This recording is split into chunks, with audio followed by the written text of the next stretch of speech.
I chose to talk about the muted group theory, and one of the main reasons I chose to talk about this is because I am an advocate for women's rights, and I love researching women's history and what women went through to get the rights we do have today.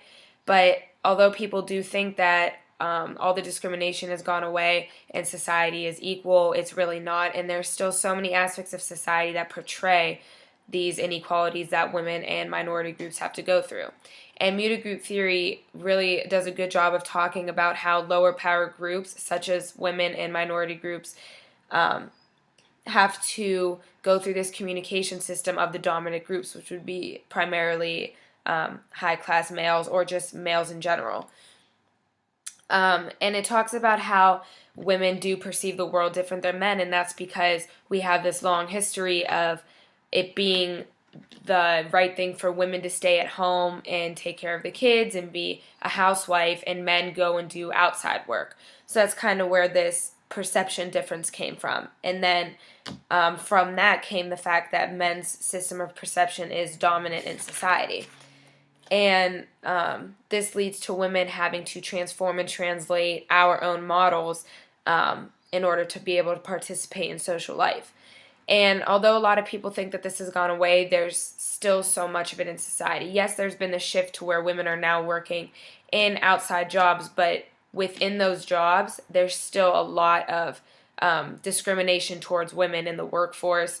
And it talks about how women are diminished through ridicule, which is how guys say women talk about meaningless things, and that's just because our language doesn't portray them. And that's one of the sad things about society, is that men think so low of women these days. And coming from a sports background, I hear it all the time saying how, oh, you throw like a girl, like just constantly diminishing women.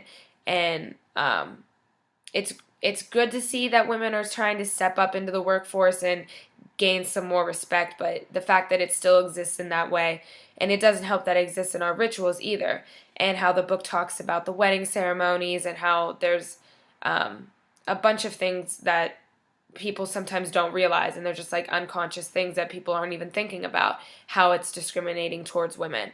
And it also talks about control and how media is controlled by men, and that is so true. A lot of the times men's opinions are portrayed, but there's no women being portrayed in society.